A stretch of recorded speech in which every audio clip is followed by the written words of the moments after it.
자기의 기대에 손짓을 하며 이야기하고 있는 한 남성. 바로 기내에서 여성 승무원을 성추행했다는 혐의를 받는 도르지 몽골 헌법재판소장이 조사를 받는 모습인데요. 어딘가 다소 느긋해 보이기도 하죠. 이 도르지 헌재 소장, 어제 인천공항에서 체포돼 11시간 동안 경찰 조사를 받은 뒤 풀려났습니다. Do you think this occasion will be a diplomatic problem? 이번 2차 조사에서도 혐의를 전면 부인한 것으로 전해졌고요. 또한 경찰은 추가 조사 여부를 검토하기 위해 출국 정지 조치를 했습니다. 네, 안녕하세요. 금천구에서 활동하고 있는 법무법인 파랑의 조성우 변호사입니다. 오늘의 주제는 좀 황당한 사건인데요. 도르지 몽골 헌재 소장이 대한항공 여객기 안에서 대한항공 승무원을 성추행한 사건입니다. 첫 번째로 외국인이 한국인에게 범죄를 저질렀을 때 국내에서 처벌이 가능한가? 그거 궁금하실 수도 있습니다. 그렇지만 우리 법은 속인주의와 속주주의를 다 취하고 있기 때문에 속주주의 원칙상 우리 관내에서 벌어진, 항공기 아니면 우리 영토 내로 해석합니다. 이게 어느 나라에 있든요. 그래서 우리 관내에서 벌어진 범죄 행위에 대해서는 처벌할 수 있습니다. 형법이 그렇게 규정하고 있고요. 외국인이 강제추행 및 협박 혐의가 인정될 경우, 이 사건의 경우에 죄가 인정될 경우 얼마나 처벌될 것인가 하는 거 궁금하실 수 있죠. 근데 외국인이라고 해서 특별히 더 처벌을 하거나 아니면 덜하게 처벌하거나 요인이라고 해서 특별히 감경하거나 아니면 가중하거나 그럴 수는 없겠죠. 물론 당연히 그럴 수는 없고요. 일반적인 그러면 우리나라 그 사람들과 동일한 수준으로 처벌될 텐데 통상의 이런 강제추행, 심각한 사건이 아니라면, 공개장소에서의 추행이라면 집행유예 가능성이 충분히 있습니다. 초범부터 실형할 가능성은 그렇게 높지는 않아 보입니다.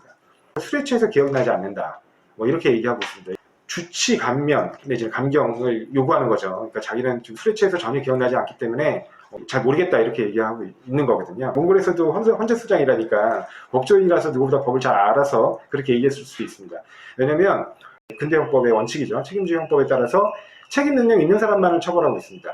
자기 스스로의 행위 자체를 인식하지 못하는 상태에서 벌어지는 범죄에 대해서는 책임 능력이 없다고 보고 처벌을 하지 않죠. 그래서 조현병 환자들이라든가 이런 경우에 사물에 대한 인식이나 자각, 변별 능력이 없는 상태에서 범죄를 범하는 경우도 꽤 있습니다. 그러니까 그런 사건의 경우에는 형사처분을 하지 않고요. 치료감호 처분이라든가 사회에서 그대로 방치두면 안 되기 때문에 적절한 치료 감호 보호 조치 같은 것들을 취할 때가 있죠. 그러니까 그런 것들이 다 책임주의 헌법에서 기반한 것인데요. 이 사람이 만취한 거다. 그러면 만취로 나아가는 행위 자체에 대해서는 고의가 있죠. 근데 술 먹고 만취하는 행위 자체가 범죄는 아니잖아요. 그 이후에 의식이 없는 상태에서 행한 범죄 행위에 이 사람의 고의를 인정할 수 있나, 이런 문제점이 있습니다.